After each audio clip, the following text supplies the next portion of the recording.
Hello, everybody. We're going to get started here in just a few moments. Going to let some other viewers tune in. Getting started just a little bit early here, so sit tight, and we'll be starting momentarily.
Hello to the viewers out there. Once again, we're going to be starting in just a few moments. Going to let some other people come in as the event just going live here. Once again, we'll be talking about resume writing. So sit tight, relax. We'll get started in just a few minutes.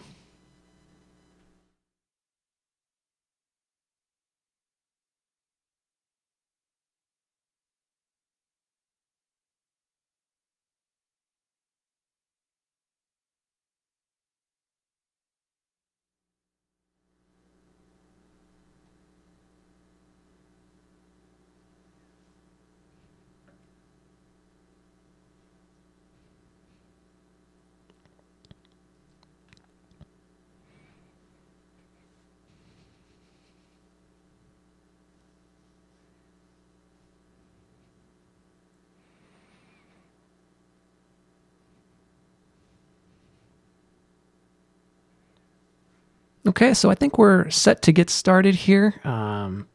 My name is James Hunter Warning. I'm a certified professional resume writer with Employment Boost, and today we're going to be talking over how best to market yourself from a resume perspective, especially setting yourself apart in the job market today, especially as it stands with everything going on as far as COVID-19 goes and layoffs and a little bit of a slowdown on the hiring. It's become more important than ever to make sure that you stand out from the crowd, and that's certainly what we're going to try to cover today as far as our resume best practices and things that I use and our in-house team of resume writers use to help clients to stand out. So some things that really can help you set apart.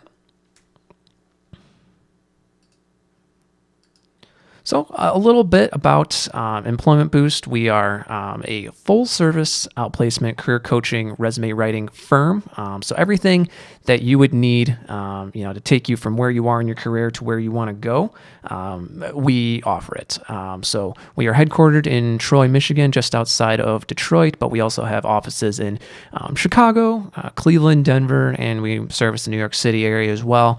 But our clients do come from across the country and across industries. So certainly plenty of experience there, and more than a decade of industry-leading career services expertise. We're one of the top-rated resume writing firms in the country, and we also have the team of career coaches as well. A lot of those come from a recruiting background, and our organization is affiliated with a lot of different organizations, most of which are recruiting firms. As you can see here, Employment Boost is a subsidiary of Heavy Hitter Holdings, and that means we have access to the resources to all of these different agencies.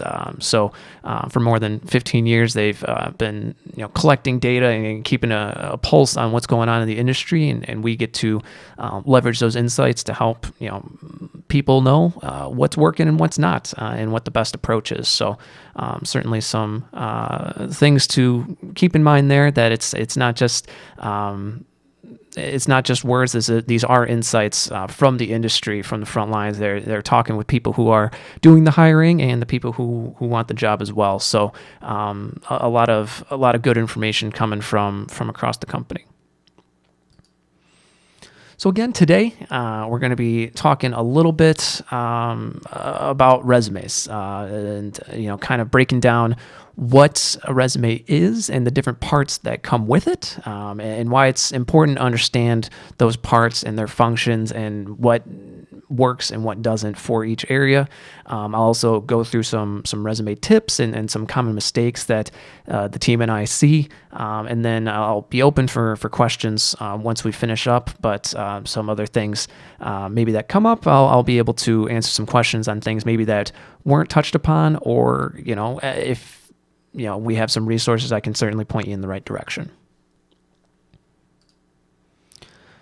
So the first thing when starting to prepare your resume is to understand who will be reading it. And it's of course always going to be managers, be it team managers, human resource managers. It could be a talent acquisition specialist, but the most important nowadays is something called the applicant tracking system, and that is a resume database, and that big organizations, small organizations, it doesn't just have to be the Googles of the world. Every organization uses this type of system instead of just having a stack of resumes on the corner of their desk. They want to have it on their computer and find a good way to sort through that for the best applicants. So while it is important to impress the human element, it won't reach those hiring managers, it won't reach those talent acquisition specialists without first being optimized to navigate those applicant tracking systems. So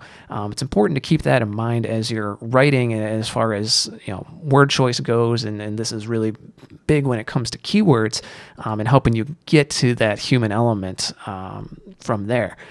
So once again, applicant tracking systems, they're electronic databases. They store resumes, and the way that it works is almost like a search engine. Frequency, placement on the resume, where those things pop up. That's what they're going to want to be looking for. It's also a good place where employers will be able to notice, where are these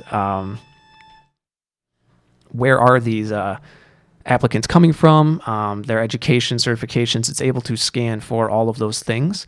And something to keep in mind is that, something to avoid would be graphics and images. So if you think of the computer, like it wants to scan keywords, it wants to scan, addresses, things like that. It does not know really what to do with a graphic or an image or even a URL, even the email. It has a spot for the email, but LinkedIn profiles, things like that, it doesn't necessarily know what to do with. And because of this, more than 75% of qualified job applicants, people who are able to fulfill the role and really have the background that they're looking for, don't reach that interview stage or even the callback stage because of something wrong with either the formatting or the word keywords aren't optimized. There's something more that can be done on the applicant tracking system side of things. And so they find themselves on the cutting room floor as a result of that. So it really is something important to keep in mind, and it's tough to know exactly what to do, but what we're going to be able to offer some tips here to really help you optimize it as best we can. And in doing that, we're going to take a look at the resume really from top to bottom, section by section. You want the resume really to be visually efficient, as we like to call it. Now, this means not necessarily fitting as many words as you possibly can onto the page. You can see in the example here that there are clearly defined areas, but a certain amount of white space as well. It's not too packed in, but it's not too light either. We like to aim for about 400 words per page, and the limit really being 2 pages. Anything longer than 2 pages we've seen perform less than less than optimal. And as you can see, no colors or text boxes, no tables, no graphics, no charts, nothing like that on the resume here. Just clean, simple, professional, easy to read.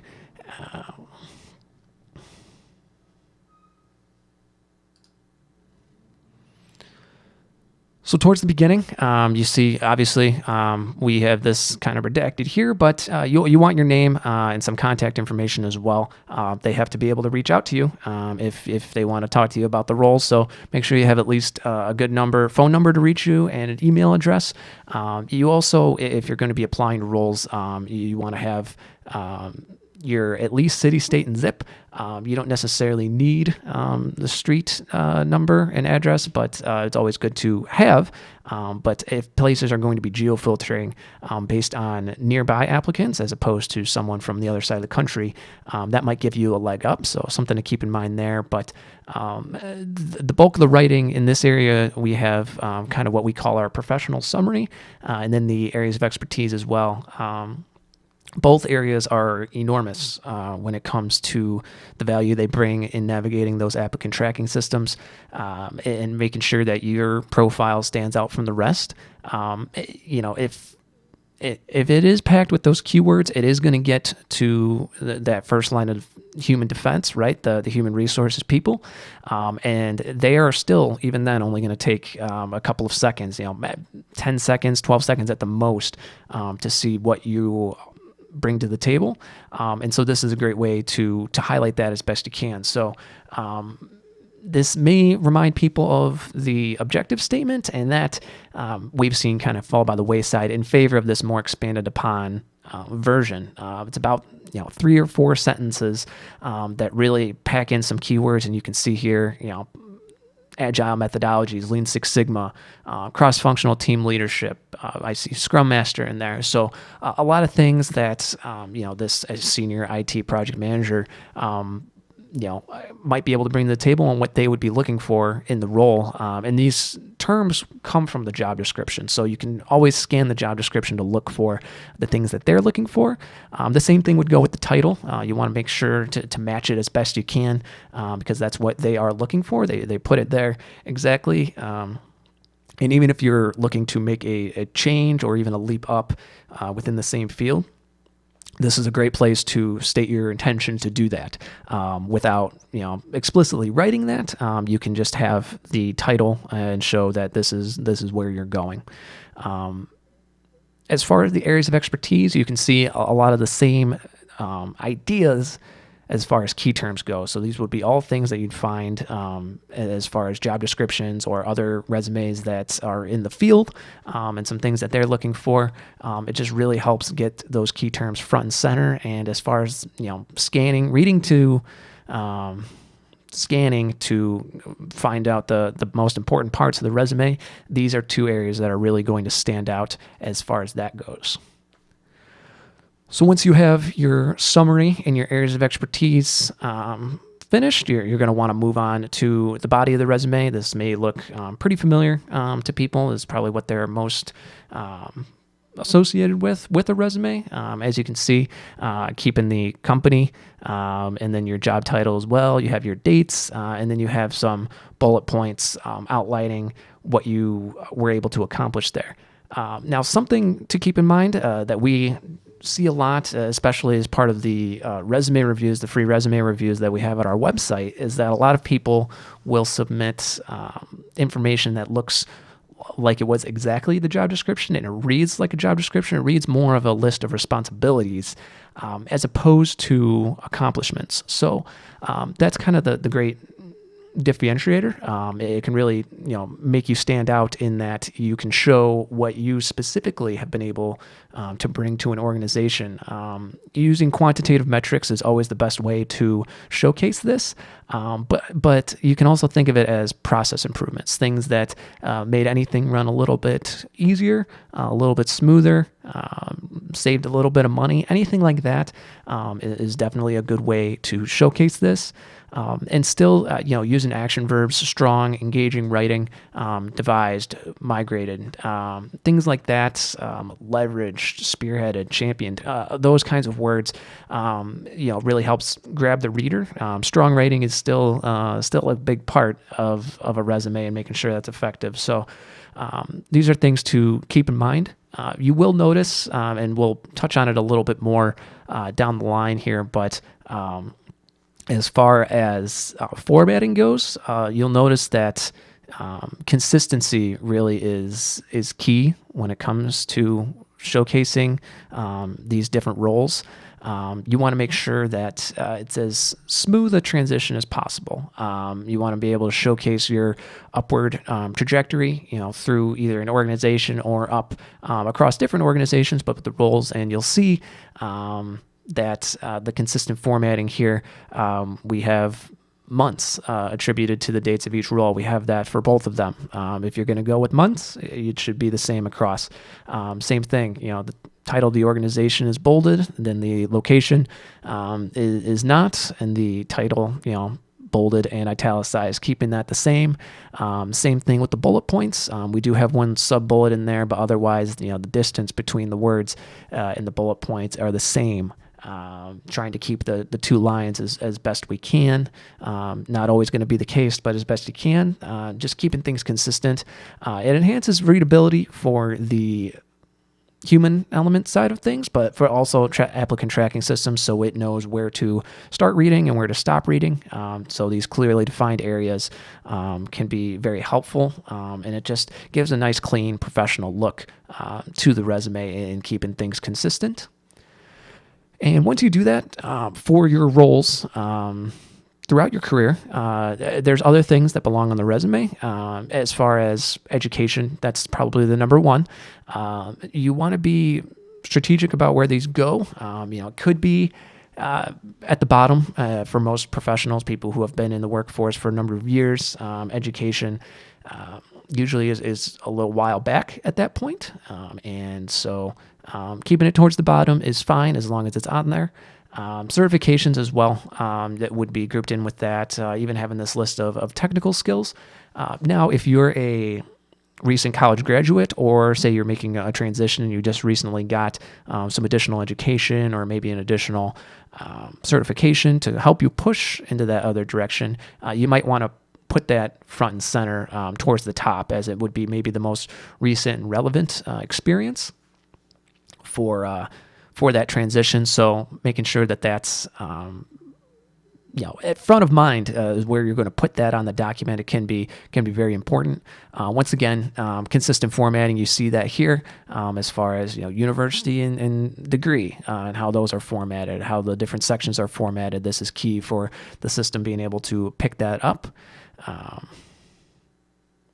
And this area can also be used not just for education or certifications, but if you're involved with professional groups or do any volunteering or things like that, certainly an area to include. Now, again, it comes back to the visual efficiency side of things, but you don't have to necessarily include everything. But if it is relevant, this would be the area to put it. And I'm going to have an example here. As far as what kind of an expanded upon education section would look like, this is something that we would probably put together or recommend for an entry-level candidate or someone who's just out of school, maybe doesn't have as much relevant experience, especially, thinking on a key term level.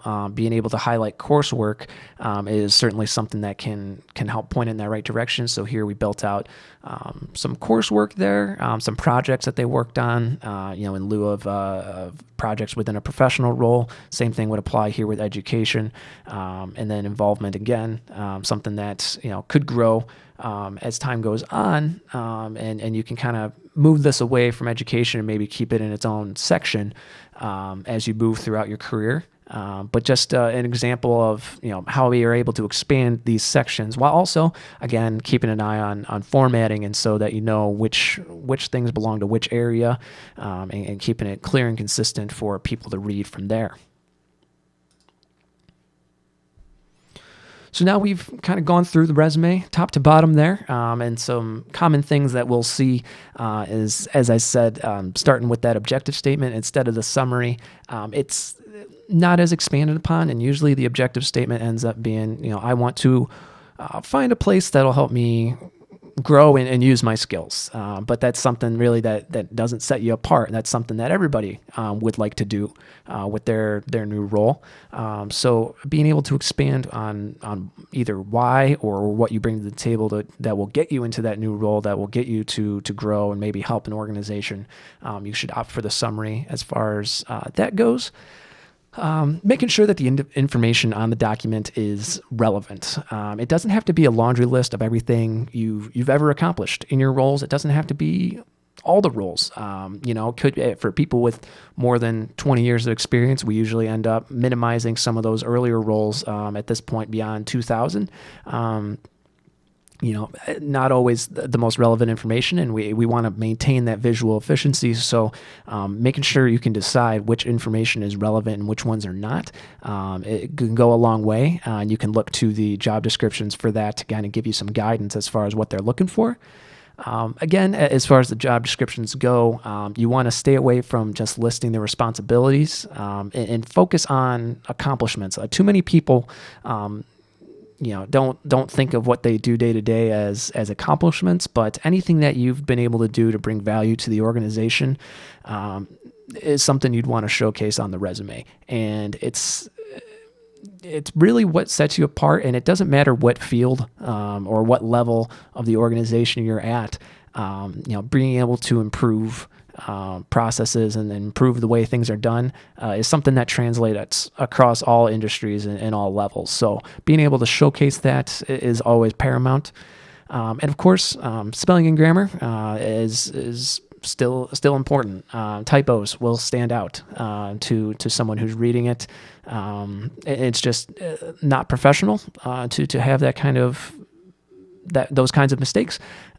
So make sure to give it a couple read-throughs before you're done. And of course, the formatting. It all comes back to formatting, especially for the applicant tracking systems. If you have something that's a little outside of the box, I know a lot of people want to stand out in that way, but really what's going to help you stand out is those key terms and the professionalism. So stay away from that strange formatting, that funky formatting, and really just keep it as clean and as straight-laced as you can. Now, something that we see with a lot of people, especially that have come through our free resume review process on our website, is that it's not always up to date, or even when we're speaking with clients, people will have trouble remembering the things they accomplished. So you're always going to want to keep your resume up to date. It's a growing document that grows with you throughout your career, and making sure that you have it updated with the most recent information and the biggest wins can make you ready for new opportunities. What we're going through now with COVID-19, a lot of roles are coming to an end, and not a lot of people were prepared for it. But as soon as things open up and start rolling again, you want to be the one that is prepared and ready for that. So making sure that you are up to date, just in case something happens. Yeah, you never really know how things are going to go. You might be in an elevator with someone who you give them your pitch and they ask for the resume by the end of the day. You want to be the one who has it prepared. So keeping it up to date, it keeps you motivated to keep pursuing those big wins, but it also has you prepared for that next step in your career, whatever it may be. You just always want to be ready for it, and you don't want to miss the opportunity just because you failed to update. Another thing, another issue, I guess, or question maybe that we run into that worries a lot of people, and it has for a long time. This is kind of a long-standing problem, and it's gaps in a resume. And they can occur for any number of reasons.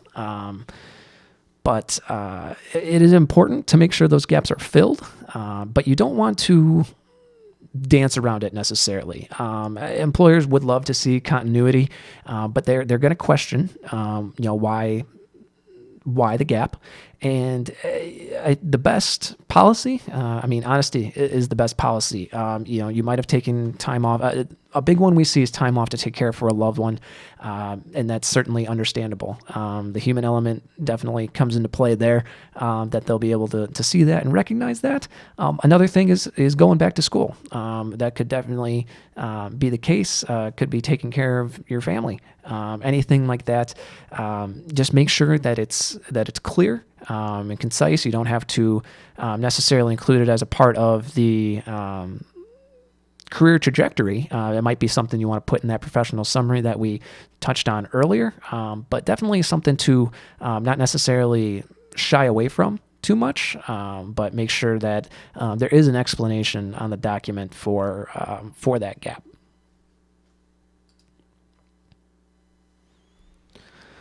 As you move on throughout your career, again, the relevancy is always going to be paramount. You want to make sure that you're keeping the relevant information. And it's something that we touched on earlier, but it's the long work history.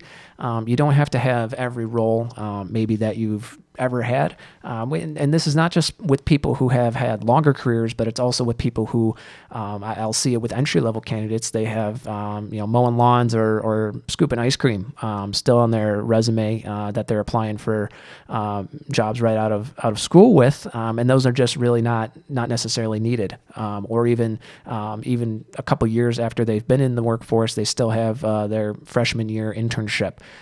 Things like that don't necessarily need to be on there. They take up space, and in some cases, it could expose you to some ageism bias. So it's important to be tactical about that. Like I said, usually 2000 is about the cutoff. And then as far as internships go, usually it can be left off unless you're really in the early stages of your career.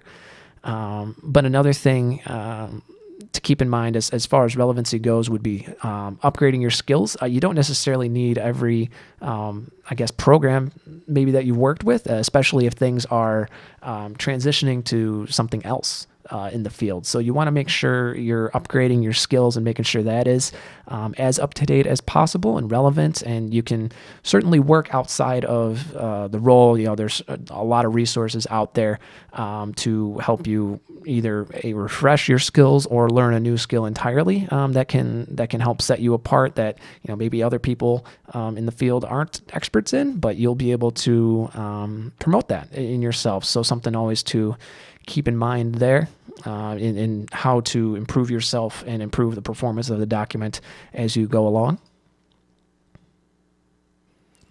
And last, making sure you can identify your strengths. Maybe you don't know what you bring to the table or what makes you different, but you want to make sure to take a look at your career and think about times where you were able to excel, that you got recognition from the organization. It doesn't necessarily have to be formal recognition, but things that it doesn't have to be the top performer award, but even if it's a good job recognition from higher ups, that works.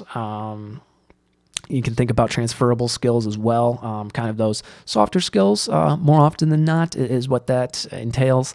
Communication, team building, training is another one that usually translates pretty well.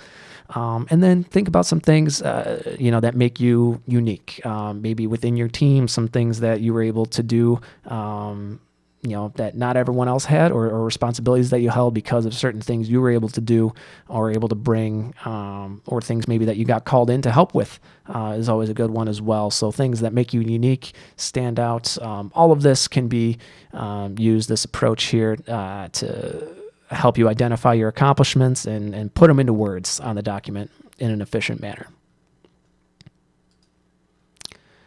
And with that, those are all the points that I have. I'll be open to questions now as far as in the live chat section here. Feel free to ask questions. Of course, you can always go to our website as well, and speak with a certified professional resume writer, or even submit your resume for a free review on our website if you're interested in hearing how your resume stacks up or some things that you could do. But I'm going to give a few moments here for people to ask questions if they have any.